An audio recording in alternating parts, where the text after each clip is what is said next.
We're on for week 7 of Fantasy Football Preview, and for the first time, I think, in 3 weeks, we have all 4 of us back.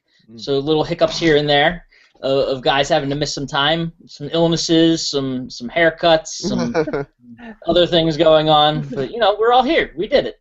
It's fine. I never get sick, and I never cut my hair. Nobody ever says that. No bye weeks for Garlits. Complete control over his body.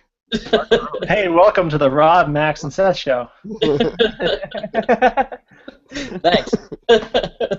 Oh man, if anyone should have been absent this week, it was me after my piss poor performance. But I got my ass handed to me single-handedly by the guy right there. After some hearty bragging, I heard. I listened. Oh. I listened to last week. Boy, did I! Oh yeah. Funny story. I was so confident only because I went back and looked at. I don't know if you ever do this, but in the matchups at the bottom it shows your points scored compared to the other person over the weeks. I was literally 10 clear of you for every week of the season. Ridiculous. I was like, I've got this. This is nothing. I'm winning. I got a W under my belt, and I'm going to our championship game. That's how confident I was. And no, I'm not. Let's just put it that way. I don't know. Our league has a lot of losses. There's a lot of losses in that. It does. It really does. When you get the 4 losses, though, that's panic time. Not really. Not when everybody else has Not when everybody else is 3 and 4 losses. No, history says 8 and 5 to be safe. If you toss out, what's his name? Brad's rec. He's the only one that's 6-0. Yeah. There's only 2 or 3 teams that are actually 500 or better, better than 500. So I mean, it's been a really crazy year. It has. So you never lose faith. I mean, unless you got 1 or 0 wins at this point of the year. It's Mark. You don't have 1 win, do you? I have 3. 3? All right, cool. I have more wins than you last time I counted. Did you get that W this week? Nah, I still don't know what those are. I used to have it back in the day all the time. What's that called? Oh yeah, win. Oh yeah. And it also depends how your league sets up playoffs, because our league 8 teams go to the playoffs, right? So 6. Only 6 this year. Wasn't it 8 last year? And it's the best. It's never been 8. And it's the best record, which is stupid, Mark. Change it. Well, we'll bring this up again. Max, you weren't here last week when we were talking about how we appeal to our manager about making rule changes, and he said he's drunk with power. Yeah. And we were complaining about the scoring system, quarterbacks only getting 4 points for touchdowns, and kickers outscoring everyone else in the league. It's well, in his defense, he sends out an email before every season starts that has rules and how it's going to be set up, and we all ignore it. So little known fact, that email contains the phrase, "I bet you're not reading this." And the fact that you're laughing indicates that you're not sure if I'm telling the truth or not. You're absolutely right. I skimmed it. I glanced at it. Very quick, I look for the $sign, how much I have to submit, and that's about it. Or I send it to him. We're good. Actually, I did look to make sure you weren't giving out random money prizes for top scorer for week 4 or something ridiculous like you did last year. Hey, you did have your chance to voice your concern, and you never do. No one ever does. Oh man. Well, enough of that blabbling. On to the rundown of the show. So injuries, just a really quick run through them. I didn't have any big headlines this week. There wasn't, outside of injury headlines, there wasn't much to talk about, I don't think. But the big one, obviously, Sunday night, one that I guess this sort of made headlines, was Victor Cruz going down. I think would they say he tore his meniscus, or it was something bad. It's season-ending injury. Tibula. Or ligament. Tibular ligament. Patella tendon. Thank you. Tibular? What was that? Tibular ligament? Tibular particular. Some particular ligament is torn. Victor Cruz has every right to cry. That is the worst injury. Yeah. Remember Cadillac Williams? I used to show videos of his injury all the time. The kneecap detaches. Yeah, it's disgusting. It's Cadillac not. Williams' kneecap was in the back of his sock when he tore his patella tendon. most disgusting thing. I bet these two Eagle fans were cheering and laughing. No, clapping. I will tell you, I did Yeah, not. bastards. I was proud of myself, and honest to God, proud of my city, despite every New York paper throw them under the bus. I will admit that I thought that he was faking because he didn't make the catch. I really thought that was the case. I shouldn't be laughing either because it is terrible. You don't want to see what happened, and it was a non-contact injury, which makes it even worse. Yeah. So you just never want to see that stuff happen. But that is really what I thought happened. Without Did you guys see the headline on the New York Post? I'm going to find this real quick and pull it up because it was absolutely ridiculous. Without the injury, he catches the ball. I do think he does. Probably, yeah. All right. It was a weird, fluky type. It's funny because like we have this running joke with a guy in our league that he has the power to injure players for like the last 4 years. Anytime he's needed somebody to get hurt, he has. Is Archie. So I'm watching the game, and he's of course going against Victor Cruz, and the whole game he's just like, you son of a gun! I hope you break your little legs, and I hope you tear something. And then like we're watching it, and like I see it live, and I turn, I'm like, dude, I was like, Victor Cruz just went out. I was like, he just like freaking busted something. He goes, I feel bad now. And then the very next play, Darren Sproles was taking the ball away from Nick Foles, his quarterback, and then you just hear him go, damn you, Darren Sproles, I hope you break your leg. I hope you tear. I was like, dude. Nothing. I was like, yeah, just please stop. And then I think Darren Sproles went out too. So. Yeah, sprain. Here's a sprain. So, okay. But this is the headline that was on the New York Post. I don't know if you guys can see this. That was taken immediately after the ball was dropped. So it's that guy standing, the Eagles employee standing over. Yeah, that's Cruz. That's what the New York Daily News does. That's also a little misleading because that might have been like right after the play happened, and they. It was. That's what he said. It was. You can see. Let me go back to it real quick. I don't listen. I just. What's that? He said he doesn't listen. Yeah, you should look right next to Cruz's left foot. You see the ball still bouncing away. Yeah, sure. No, that's that play had just stopped. It is what it is, and there was all sorts of stuff back and forth this week about how that guy actually like took a week off from work after 9/11 and went up to New York and helped out, and was like a really good guy. And it was just like and then you see him. There's Victor. That doesn't prevent him from laughing at an injury. Yeah. This is Philly blogs trying to defend this guy. Right. But you see him. There's another picture like from up in the stands immediately as Cruz is like being helped up on the cart. The guy's like standing over him clapping. Yeah, that's what the Daily News does. Clapping because he's happy. I got you. I got you. Clapping out his support, and I'm pretty sure I don't know about you guys. I thought I heard a couple Cruz chants coming out of the stands, like in just Philly fans actually showing some class. I think they're mock cheers, like Cruz. You know what mocking sounds like.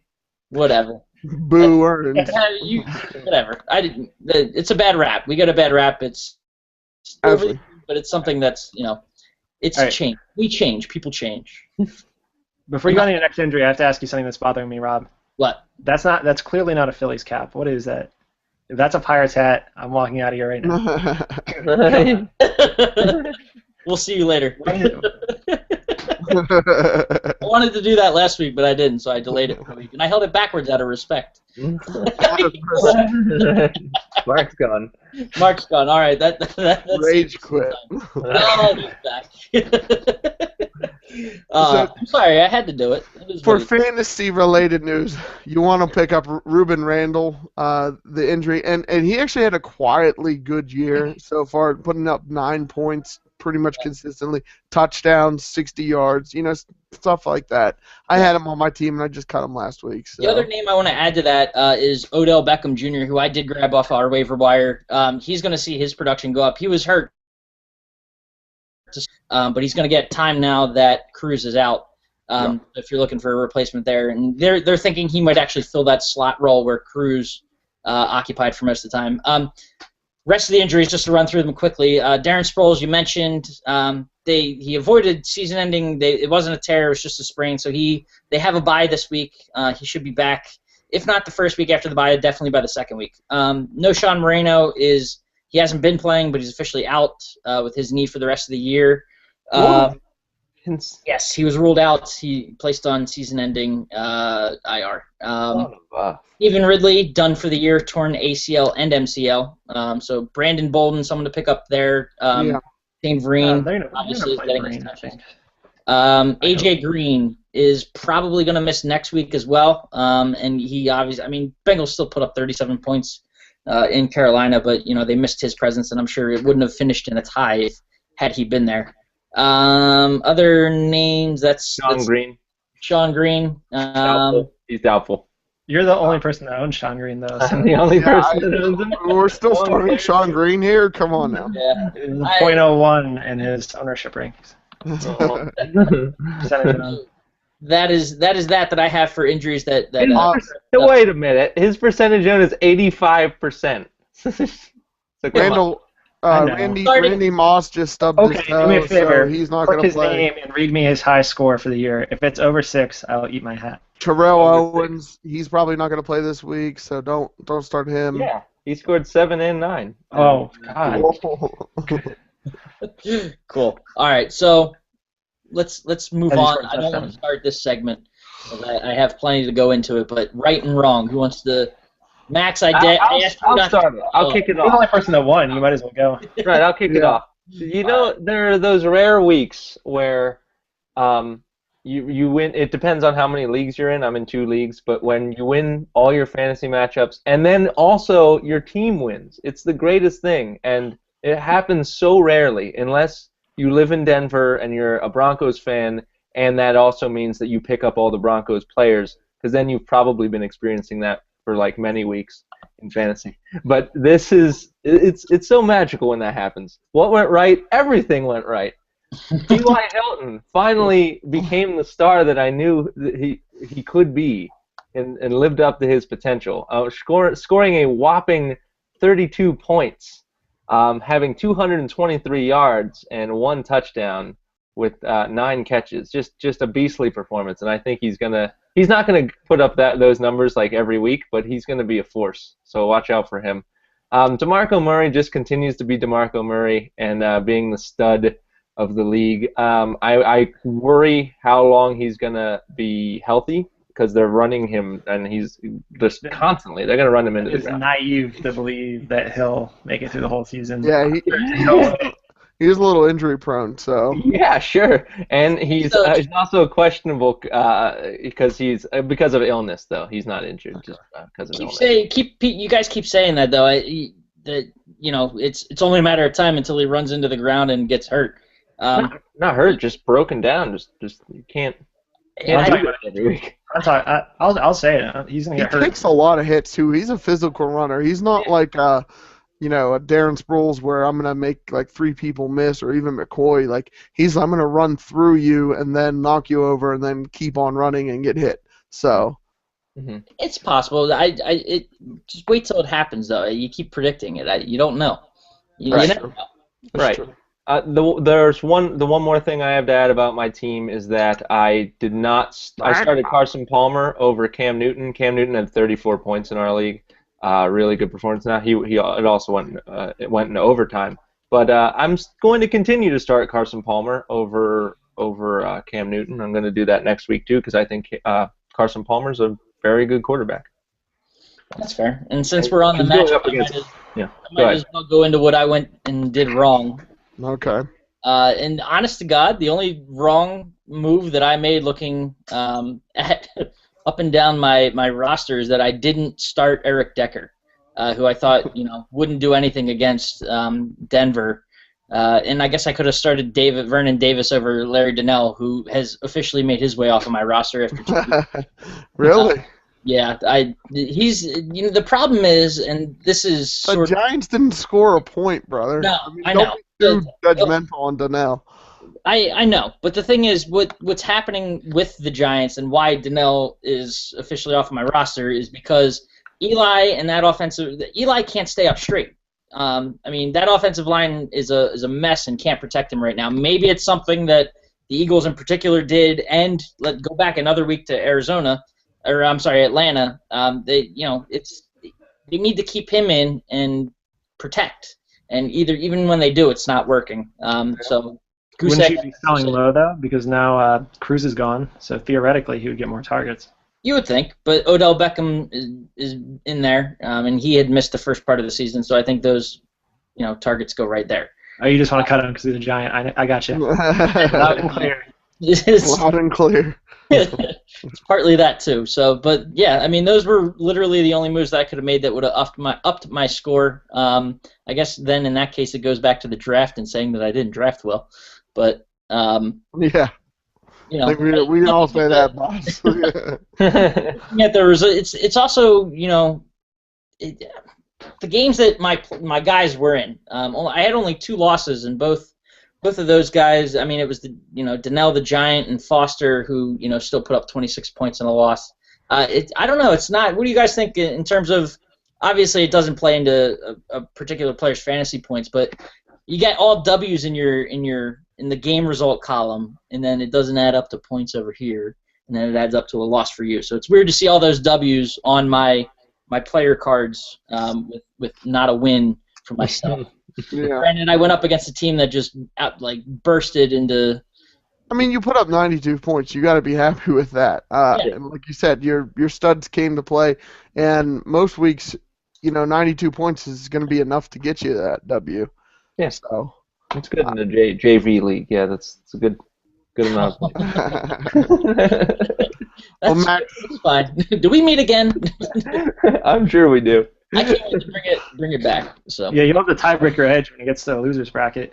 They're going as the 1 seed. There's an ancient. And guess what? Some crazy commissioner at one time had a cash prize for winning the losers bracket, but I don't know. 11 other people weren't cool with that crazy idea. There's an ancient Chinese philosophy with the yin and the yang, the rising of the sun, the setting of the moon. While some people have had the highlight of the Sunday football experience with both their fantasy team doing well and their real life football team doing well. I had the exact opposite. I had the setting of the moon. I now have my 5th straight loss. I am on a 5-game losing streak, and my team has lost to the Cleveland Browns in horrible fashion. It wasn't even close. It was an embarrassment. Both my fantasy team is an embarrassment.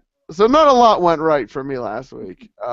Let me just put it that way. Percy Harvin, and every time I read those darn ESPN projections, it'll say like, hey, he's an amazing talent with incredible speed and awesome versatility. Like, we're kind of disappointed he hasn't done something. I wouldn't use disappointed. That's a little too soft. And if you think Percy Harvin is going to do anything, I'm afraid I've got some bad news for you. Nice. That's a blatant ripoff of Mark Madden, who also You need the podium and gavel. yeah, who's also just horribly down on the Steelers. So it was just a terrible, terrible Sunday. I actually left. Like, I don't do this a lot. I left at like 5 o'clock, and I said, I'm just gonna leave and go throw football and play football and forget about my dreadful team. So I at this point in time, I do believe in Brandon LaFell as a wide receiver. I thought he was a really good receiver for Carolina, and I think that I'm banking on the fact that he and Tom Brady is developing some sort of rapport, and that Julian Edelman is great for what Julian Edelman does. But Brandon LaFell, I know it was garbage time against Kansas City, but I mean, he broke a 43-yard touchdown pass where there was 2 or 3 people. He's a big, strong receiver. He broke a tackle that led to a touchdown, so I claimed him off waiver wire, and I think he's going to get a starting position. So it's just been a weird year for the Patriots. I don't know. I was watching another fantasy talk show on NFL channel, and they said that the Patriots have been getting wins and they've been getting W's and they've been putting up points, but they're like Julian Edelman, Rob Gronkowski, Tom Brady, even until last week, hasn't necessarily been doing it. Stephen Ridley looked real good, and he had 2 100-yard games, and it's kind of sad that he's out. but I got his backup, Shane Vereen. So I'm hoping with that new infusion of talent, I can turn my season around. So just Hold on to that hope. Hold on. looking forward. Yep. Well, Mark, I guess that leaves you. Well, I lost. I like to think it wasn't my fault, but I like get a little naive. Ultimately, I do. Like, I shoulder responsibility. My team failed, and as their leader, so did I. So, I get hit by the bye weeks pretty hard. My alleged core of Jamal Charles and Drew Brees were on a bye, so I had to patch the holes, and that's actually the only thing that went right. I filled my lineup with Kirk Cousins and Joique Bell, and as the last remaining member of the Joique Bell fan club, I was finally rewarded for my patience. I waited, and now I'm not the crazy one. You all are. President and CEO of the Joique Bell fan club. 15 points. So I'm expecting more of the same in the future. And also, even more interesting, Kirk Cousins, I was going to cut him, and I have Andy Dalton, who I've stashed all season just for the bye week. But I made the snap decision to start Cousins instead. I enjoy Kirk Cousins. Let me tell you, every year there is one bad real-life quarterback that is pretty decent at fantasy football. Kirk Cousins. That's so Pulling it downfield pretty frequently. So. All right, I'll run down. I'll pull it up. Since he became the starter midway through week 2. Okay. Since then, 18 points, 32 points, 5 points, 22, 20. 5 There's points. Not bad. Yeah, but in his defense, he threw 5 picks. It's hard to get fantasy points. In his defense. So, provided he doesn't throw 5 interceptions, and I'd say it's probably better than a coin flip. He won't. I think you could do a lot worse than Kirk Cousins. He's sitting around 20 points a game. You can do a lot better than Kirk Cousins too, friend. No. Here's why. Right now, in our scoring, You think Kirk Cousins is a top 11 or top 12 quarterback? well, that's a loaded question because he's number 12 right now. And you got to remember, he missed the first game and he came in midway through the second. And like I said before, he threw 5 interceptions, which we can hardly blame him for that. What are the teams that he's going against? Are we talking about elite pass rushing teams, or Well, are we talking about Jacksonville Jaguars here? a good sprinkling of both. Well, I guess Arizona and Seattle are a little overrated against the pass, but those are theoretically good defenses. So he started against Arizona, Seattle, Giants, Eagles, and he came off the bench against Jacksonville. And how did he do against Giants? Actually, he threw 4. Touchdowns, 5 picks, right? Yeah. Oh, my mistake, just 4. So Just 4. Okay. Fair enough. And he's got the Rams. He's got the Titans this week at home. So maybe it's something to consider. yeah, I actually might start him over Breeze. I just don't know. Breeze has the Lions on the road. ESPN hates Breeze. They have him for 12 points, which is What? nothing. After the bye, I mean, they're going to be fired up, I think. I hope. I think Breeze was quoted as saying like they've thrown like 100 times in the last 2 games, and he said like, listen, when you throw that much, like you're gonna make mistakes, like stuff's gonna get sloppy. So and maybe that was like Breeze's way of trying to say like, hey, listen, we're actually gonna dial it back a little bit. So I guess he's playing into the Lions, and the Lions are gonna expect more run, and they're just gonna chuck it 70 times. Yeah, I just don't get that. I don't know what unpaid intern at ESPN came up with that score, but I wouldn't disagree with that. All right, well, let's move along quickly. In the interest of time, just briefly run through MVP from last week. I mean, can you go outside of Joe Flacco's 5 TDs in the first quarter or whatever that was? Some record-setting numbers there. Okay, I'll argue against it. All right. All right, here. This is gonna be a tough argument, but bear with me. I'm gonna try to say it's Andrew Luck, and you gotta meet me halfway here. Yeah. Okay. All right. Sure. Yes. The argument in favor of Andrew Luck is, if you owned him, you aren't going to be stressed that you're going to win your fantasy game. So in terms of health, you're going to live longer knowing that you didn't have to sweat out that Sunday. Because Thursday night, Andrew Luck, 200 yards passing in the first quarter. Yeah. You're like 5 minutes into the game, the week hasn't even really started, and you already know you're getting your 300 and a couple touchdowns from your QB. And I mean, that with those points in the bank. by your logic, that you could use the same thing with Joe Flacco. He had No, four in the first quarter. But here's where the health aspect Why- comes in. No, it does come around because that's 2 extra days of stress. And if you're stressed out, waiting those 2 extra days for Flacco to throw 4 Hey. touchdowns in the first half. I'll make a counter argument to that. I had 57 points on a Thursday night and still went and lost the game on Sunday. Fair enough. true. So, And Yeah. I also say if you want to nominate Andrew Luck, I think T.Y. Hilton is more deserving. yeah. All right, well, You know, answer this for me then. How did he get the ball? How did How'd he get the ball? how did he get the ball? How did he get what cross that? Then how did he get the ball, Ray? How did he get the ball? This is good. My MVP, I have 2, and this kind of goes back a little bit to last time. Sorry, Rob, but and if you guys watch football like I watch football, it's just all NFL red zone all the time, every play. I don't flip back and forth, not even to watch my Not Steelers. that we endorse them or anything. No, but that's all I watch, and I cannot tell you how many times I had to see the 89 yards from scrimmage Giovanni Bernard run, which I was against. So Yeah, if same you here. remember last week, it was Demaryius Thomas. And every single time they had to show it, they would always preface it with, "This has been the longest play from scrimmage all this year in six whole entire weeks of football. There has not been a longer touchdown scored than Giovanni Bernard on the week that I play him." So yeah, but so with that said, his team needed it and he came through. But going forth, and I'm sorry for all the Seattle fans because I was on the Russell Wilson hype train and it said he could be the best quarterback of all time last week, and he ended up putting up a dud this week. But DeMarco Murray has to be your MVP every single week forever, as long as he continues to do what he does.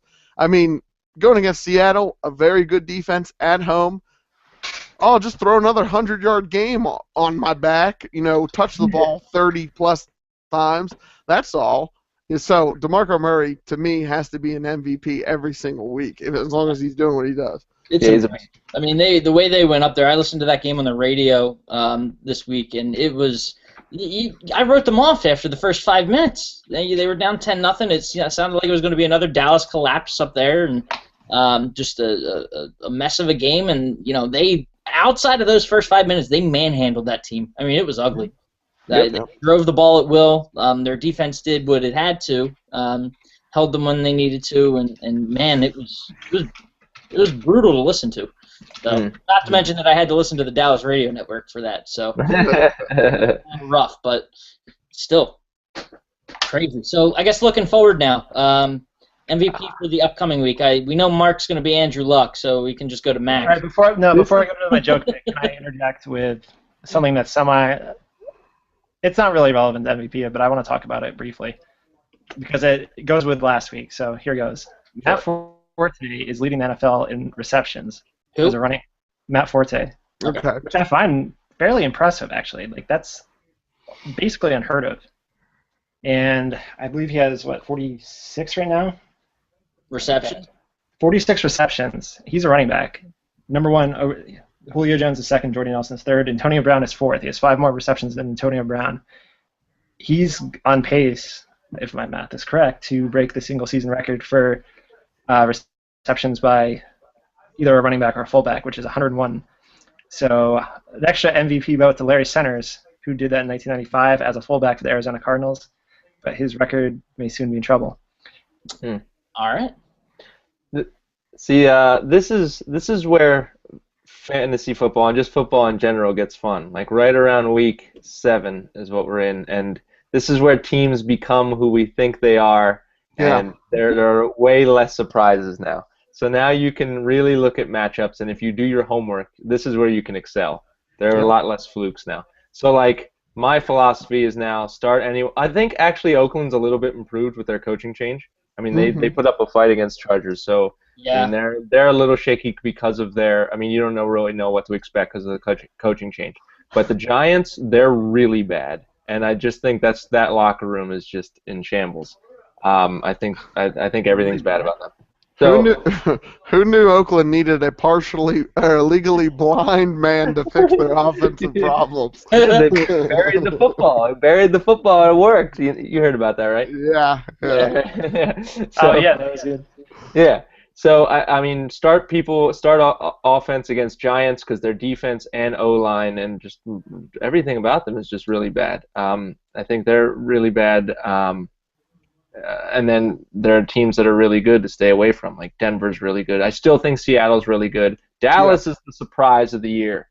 Like start people from Dallas. Dallas's D was just sitting on the waiver wire. Why? How could this be? So I pick them up. Pick them up if you can. It's a little late in the week, but if you can, pick them up because that defense is the biggest surprise of the year so far. Cool. All right. Well, I'm going to disagree with everything and say the Giants win. You think the Giants win? Yes. Trap game, Max. Trap game. Trap games. They're That's winning. how the trap game works. Giants look so bad last week. There's no way they're going to win. No, now without No, Victor. no. It's not the trap game. It's the post-type sleeper. Okay. No, seriously, without. Not only did they score 0 points, but they also lost Victor Cruz, who is not only a force on the field, but he was Is a he? leader Is and he? a What did he do? What did he do? What do you mean? What did he do? What are his numbers this year? You say he's a force on the field. Has Victor Cruz been? No, yeah, historically, but what's even more important is that he's a leader on that team. He's a captain. He draws attention, even if he's not putting up numbers. He's got at least a quarterback and maybe a safety shooting over the top. So he draws people's attention by as a slot receiver. 2 points, 7 points, 2 points. the points But don't he had matter. an You're drawing the attention. You're allowing other people to put up those points that you would have been putting up. But also that. Look at any of the wide receivers from New York. They're not putting up They're points. bad. Yeah, that's They're true. bad. But also watch out for. I mean, the Eagles kind of laid a blueprint for how to destroy the Giants, and that's just destroy Eli. Just blitz everybody, and that O-line will crumble because it's so bad. And wear all black and post funny videos. That works as well. Well, yeah. So I mean, I would stay away from any New York Giants offensive players this week. Speaking of the Raiders, Derek Carr has more touchdown passes than Matthew Stafford. Wow, that's crazy. Fun nugget. I just picked up their wide receiver off of the waiver wire too. The guy Murphy? Or... Andre Yeah. Holmes. Holmes. So I mean, he's coming off there before their bye. He put up a touch. I mean, he's got 3 over the last 2 games, which were separated by a bye, and then he had I know a couple long ones this week, but or he had like a 70-some yard and then another 30-yard catch and then like a short touchdown. So I mean. Jones is still the top wideout on that team, but it's getting to the point now where I think Carr's getting comfortable in the system and is starting to spread the ball around more. So I feel safe having a guy like that on my roster. The problem is they'll do that. They'll do that one time. You know, they'll put up 30-some points, and then the next week they'll struggle to put up like 10. So that's the problem with teams like that. And I mean, those wide receivers are always so they tantalize you with their big weeks, and you want to pick them up. But I would just caution that. I'll go. Go ahead. No, I was gonna say the only other reason why it's an attractive pickup is because one, he's not owned by a lot of people, which maybe partly that's why. But also they're a team that's gonna throw a lot because they're gonna trail, so they're not. You know, it's one of those things where he's on a bad team, so the wideouts on bad teams tend to put. I mean, if you look at it over the years or whatever, you know, wideouts on teams that aren't necessarily strong teams tend to put up decent fantasy numbers. Okay. I don't know if I gave an MVP, but I'll just roll it into the next segment, which is matchups I like.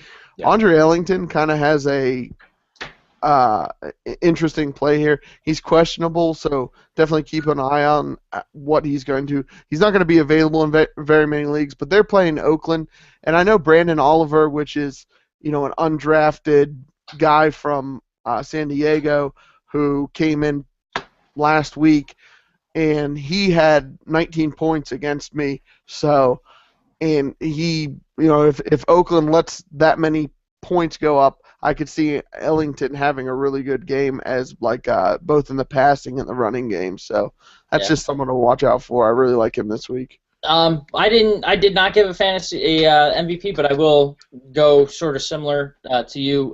Brady this week, obviously he's getting on fire, starting to catch on fire with his guys and starting to have some confidence in his offense after moving on to Cincinnati.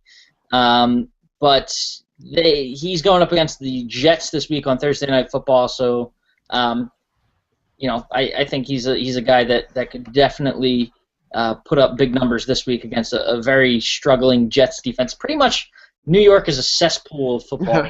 So anyone that is playing against New York, try to line those matchups up. And then on the other side, since we're transitioning into matchups to look for and avoid, Cam Newton this week. Max, you said you're going to sit him. I tend to agree with you there. He's going up to Green Bay. And I don't tend to think of Newton as like a road/home quarterback, but in that type of environment, and I don't know, up at Green Bay where they seem to play better this year, and their defense just for whatever reason plays better at home.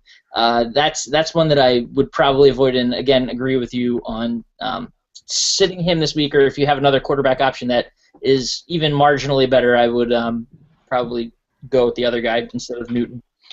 Mm-hmm.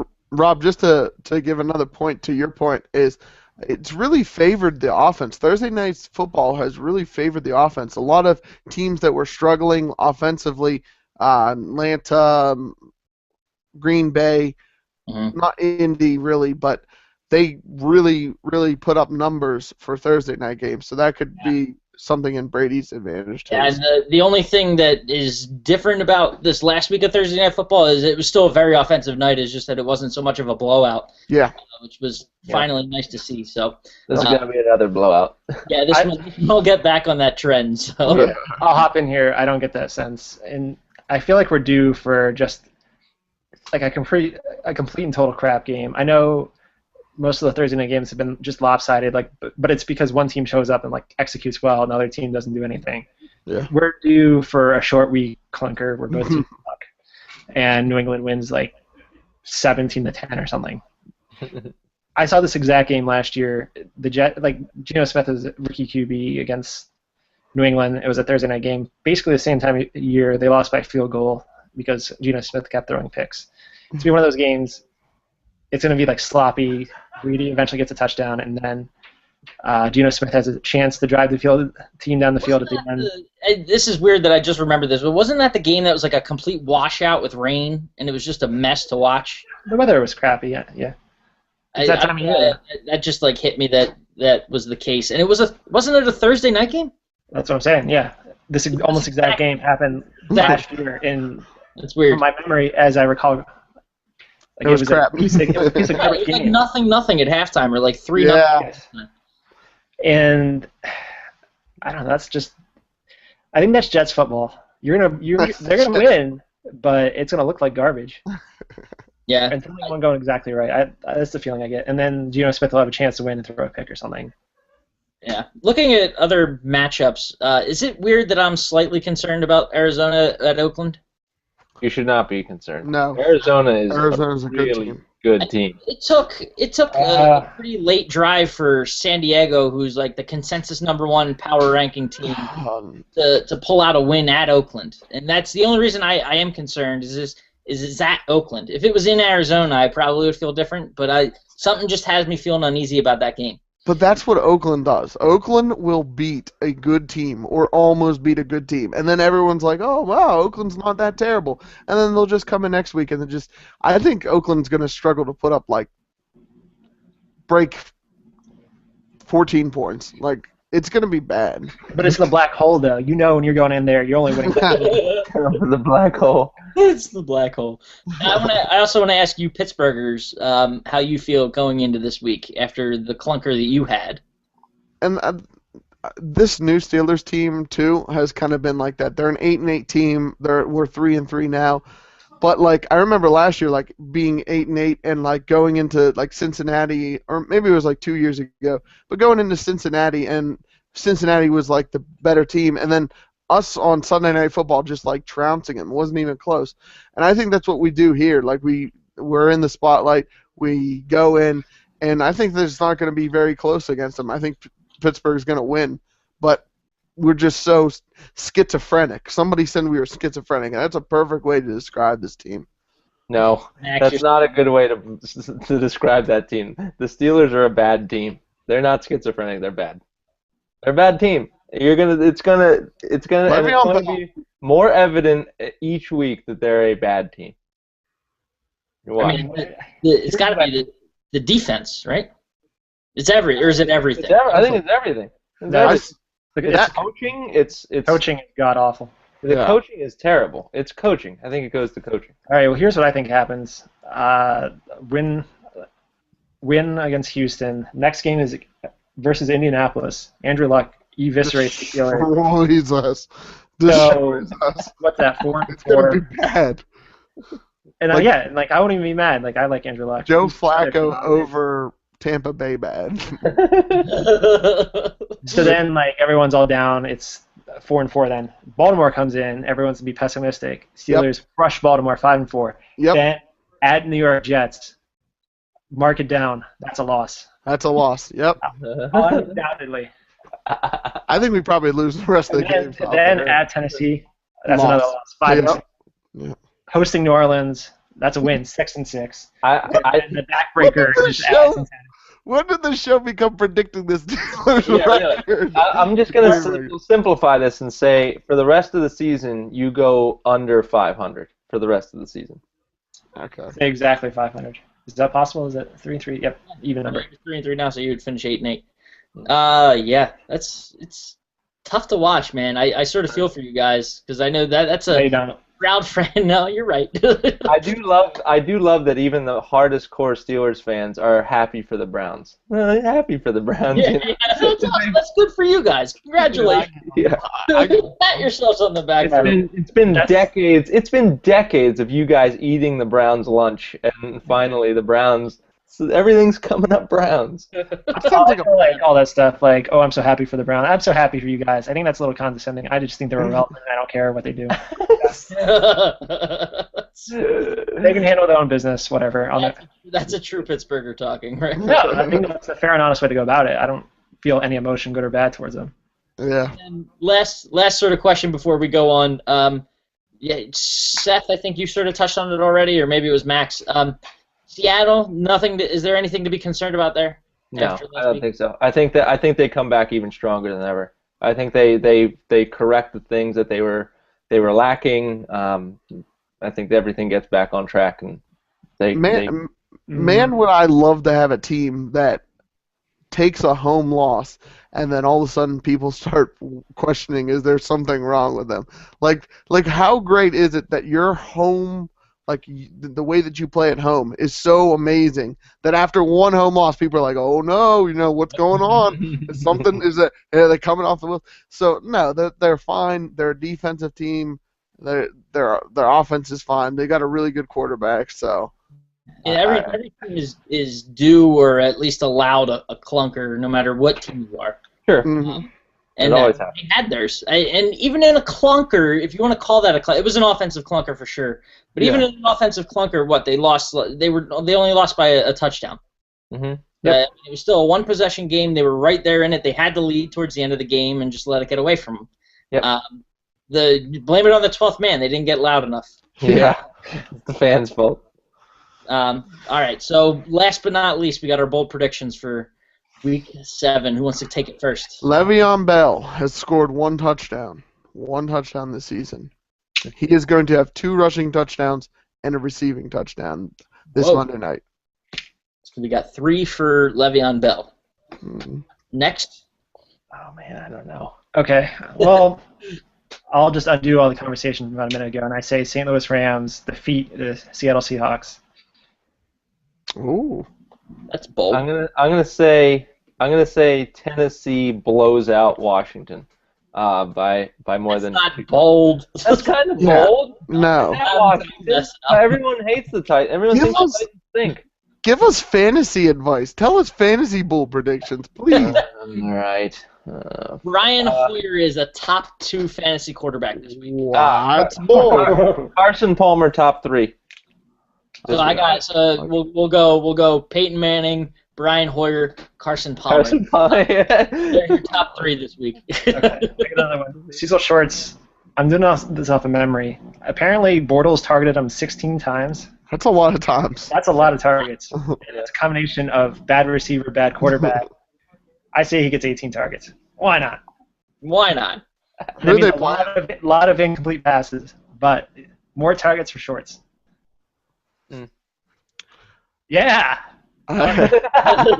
Go, Mark. I'm just going to bring it back to last week. I predicted Alshon Jeffries was going to be a top 3 wide receiver, I think. I don't know if you guys watched the game, but he had a Percy Harvin. He had like 2 touchdowns called back, so it's really close. 136 yards though, so I'm going to double down. He's going to be top 3 wide receiver this week. I got one more. Torrey Smith's the better Smith receiver in Baltimore this week. Ooh. I think the tide's starting to turn, and it's going to go back to Torrey Smith. Okay, I like it. I'll throw out one more. I think the Chargers win, but I think this will be a bold prediction. That Phillip Rivers gets out-dueled by Alex Smith.